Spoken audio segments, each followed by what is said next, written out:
the first candidate na tinawag natin kanina. Candidate number 9, A.A. Loresto. Step forward here at the center stage.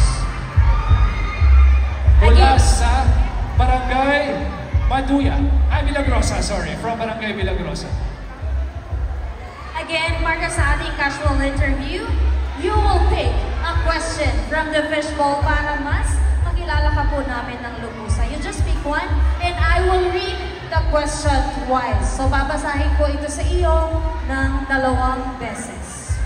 Candidate number 9. Kung ilalarawan mo ang iyong buhay gamit ang isang kanta, ano ito?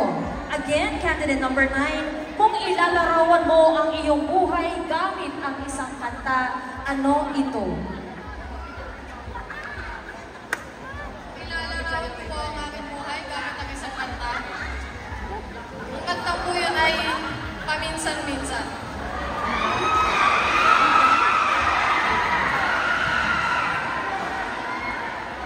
Paminsan-minsan po kasi po, yung kapatid ko po is namatay po, favorite niya po yun. Kaya po yun yung napili ko yung sabihin sa inyo. Yun lang po. Okay, thank you, candidate number 9. You may now go back to your position. At tuloy-tuloy na tayo, partner. Yes. Ating pong tinatawagan on the center stage. Candidate number 8, Jailen Macha from Barangay Lagtig.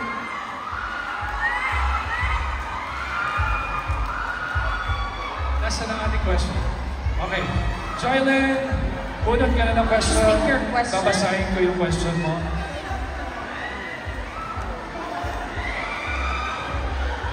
Alright.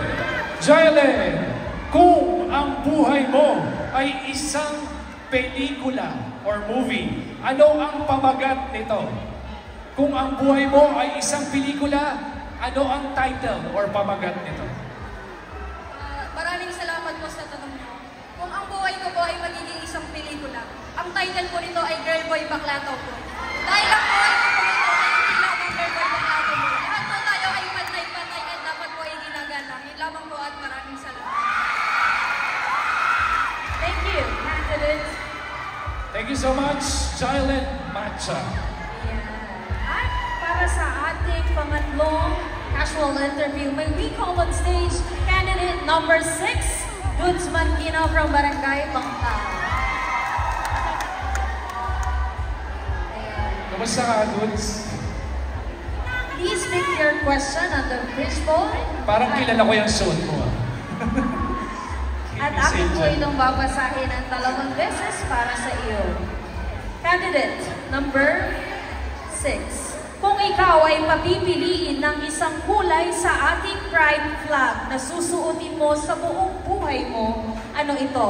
Again, kung ikaw ay papipiliin ng isang kulay sa ating pride flag na susuotin mo sa buong buhay mo, ano ito? Yes, thank you po for that question.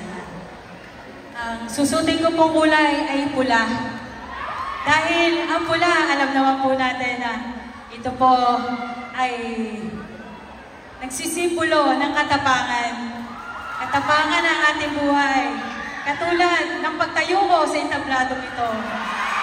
Matama ko hinarap lahat ng aking hamon sa buhay. At hindi ako nahiyang umarap dito sa entabladong ito para ipakita kung anong meron ako at ang aking talento. Maraming salamat. Thank you. Thank you so much, Dudes Manginaw, color red. From Barangay Bangkal. And para sa ating last, sa ating top 5, second to the last, sa ating top 5 finalists, may we call on candidate number 2, Jean Marcilia from Barangay Lentig. Jean, bumunot ka na dito sa ating fishbowl ng iyong question.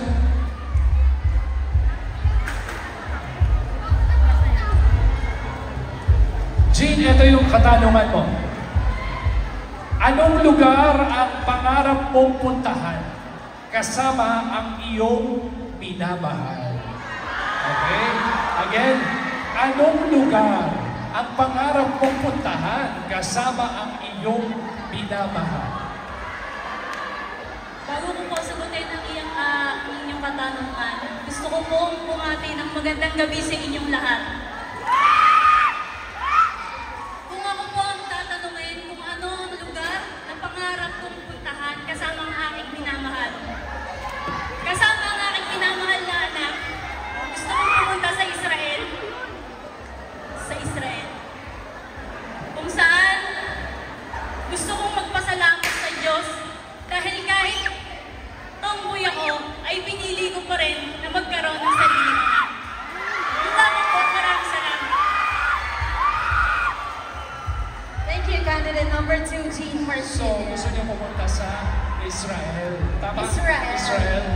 Bansang Israel. Alright. May nagsabi kanina sa Davilan daw. Isa, punta po kayo sa Davilan Food Park, okay? Yes. Tangkiligin po natin ang mga businesses, local businesses natin sa Davilan Food We Park. have so many stalls doon sa ating Davilan Food Park. Alright. Now, Last. down to our last top 5 finalists. May we call on candidate number 5 from Barangay Milagrosa, Arza Sarmiento. Candidate number 5, please pick one question from the fishbowl.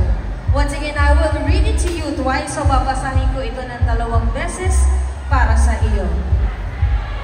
Candidate number 5, ano ang isang bagay na ipinagmamalaki mo bilang isang lesbian? Again, candidate number 5, ano ang isang bagay na pinagmamalaki mo bilang isang lesbian? Bilang isang lesbian, ang pinagmamalaki ko ay may 2 tayong kasarian. Pwede tayong lalaki at pwede tayong babae. Ngayon, nasa harap niyo ako, katawan ko ay panlalaki, ngunit huwag nating hayaan na ang ating 2 hita at nasa gitna niya ang mag-uusga sa atin kung anong buhay ang gusto natin. Yun lang po, maraming salamat. Thank you, candidate number 5, Arcel Sarmiento. At ayan po, ang ating casual interview. Sa ating casual interview, we get to know our finalists beyond their looks, through their thoughts and wit. Talaga naman sobrang uhusay ng kanilang mga sagot. Ano po? Kaya naman maraming salamat po sa ating top 5 finalists. You may exit the stage while we take a break from the competition.